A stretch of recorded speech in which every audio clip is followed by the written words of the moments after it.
अस्सलाम वालेकुम। आज की वीडियो में हम आपको एक अजीम सहाबी, एक रोशन दिमाग शायर और एक पूरे कबीले को इस्लाम में दाखिल करने वाले शख्सियत से रोशनास करवाएंगे। जी हाँ, हम बात कर रहे हैं हज़रत तफ़ील बिन उम्र रज़ी अल्लाह इन्हा की, जिनकी ज़िंदगी दावत, अक्ल और क़ुरबानी का हुसैन इम्तिज़ाज है। चलिए आगाज़ करते हैं इस ईमान अफरोज़ सफ़र का। हज़रत तफ़ील बिन उम्र रज़ी अल्लाह अन्हा का ताल्लुक़ कबीला दोस्त से था, जो यमन के मशहूर अरब कबाइल में शुमार होता था। वो अपने वक्त के मशहूर शायर, ख़तीब, फ़सीह व बलीग और कबीले के सरदार थे। उनके बारे में मशहूर था कि उनके फ़ैसले इंसाफ और हिकमत से भरपूर होते थे। अरब माशरे में इन जैसा शख्स इज़्ज़त, वक़ार और साख का हामिल होता था और उनकी बात को लोग आखिरी फ़ैसला मानते थे। जब हज़रत तफ़ील मक्का आए तो कुरैश के सरदारों ने फ़ौरन उन्हें आ घेरा। उन्होंने कहा, आए तफ़ील, यहाँ एक शख्स है जो जादू करता है। लोग उसका कलाम सुनते हैं और दीन छोड़ देते हैं। इससे बचना। इन बातों का इतना असर हुआ कि हज़रत तफ़ील ने अपने कानों में रोई ठोंस ली ताकि रसूलुल्लाह का कलाम ना सुन सकें। मगर अल्लाह जिसे हदायत देना चाहे उसे कोई नहीं रोक सकता। काबा में हज़रत तफ़ील ने देखा कि नबी करीम नमाज में कुरान पढ़ रहे हैं। उनके दिल में ख़याल आया, मैं ख़ुद एक शायर और समझदार इंसान हूँ, अगर ये कलाम सच ना हुआ तो पहचान लूँगा। उन्होंने रोई निकाली और सुनना शुरू किया। जो जो कुरान की आयत इनके कानों में पड़ती गईं, उनका दिल नरम होता गया। ये कलाम कोई इंसानी कलाम नहीं था, बल्कि सुरापा हिदायत था।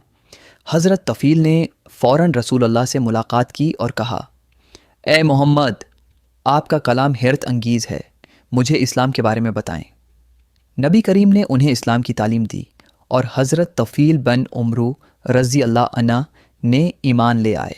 ये इस्लाम कबूल करने वाला एक और अजीम शख्स था, जो आने वाले दिनों में इस्लाम की रोशनी दूसरों तक पहुँचाएगा।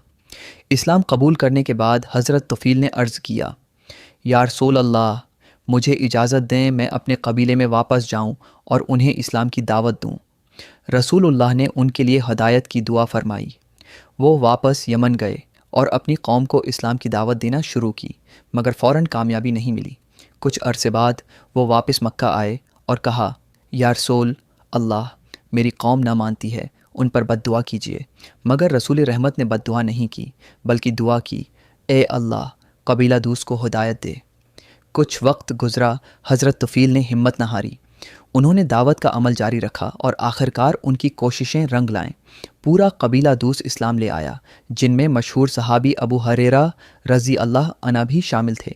यह हज़रत तफ़ील की दावती बसीरत, सब्र और अखलास का नतीजा था। अन्हा मदीना हिजरत कर गए और रसूलुल्लाह के साथ ज़िंदगी गुजारी। वो ग़ज़वात में शरीक हुए और दीन इस्लाम की खिदमत करते रहे। रसूलुल्लाह इनसे मोहब्बत करते थे और इन पर एतमाद फरमाते थे। नबी करीम की वफ़ात के बाद हज़रत तफ़ील ने खिलाफती सदीक़ी के दौर में मुसलमा कज़ाब के ख़िलाफ़ जहाद किया। ये जंग यमामा में हुई, जो इर्तिदाद के ख़िलाफ़ सबसे बड़ी जंगों में से एक थी। हज़रत तफ़ील ने इस जंग में शजाअत के जौहर दिखाए। उनके बेटे इमरो बिन तफ़ील भी इसी जंग में शहीद हुए। इसी जंग में हज़रत तफ़ील रज़ी अल्लाह इन्हा भी ज़ख्मी हुए और जाम शहादत नोश किया। यूँ वो इन अजीम हस्तियों में शामिल हो गए, जिन्होंने अपनी जान इस्लाम के लिए क़ुरबान की। हज़रत तफ़ील बिन इमरो रज़ी अल्लाह इन्हा की ज़िंदगी हमें सिखाती है कि अक़ल व दानिश जब नीयत खालिस हो तो हक़ को पहचान लेती है। दावत के काम में सब्र, इस्तिक़ामत और नरमी ज़रूरी है। एक शख्स की कोशिश पूरी कौम को बदल सकती है। दुआ और मोहब्बत बद्दुआ और नफ़रत से बेहतर रास्ता है। आज जब हम हज़रत तफ़ील रज़ी अल्लाह अन्हा की ज़िंदगी को देखते हैं तो हमें अपनी ज़ात का जायज़ा लेना चाहिए। क्या हम भी दूसरों को दीन की तरफ बुलाते हैं? क्या हम सब्र करते हैं जब लोग बात नहीं मानते? क्या हम बद दुआ करते हैं या दुआ मांगते हैं? अल्लाह हमें भी इन अजीम सहाबा के नक्श कदम पर चलने की तौफ़ीक अता फ़रमाए। आमीन। अगर आपको ये वीडियो पसंद आई हो तो लाइक करें, सब्सक्राइब करें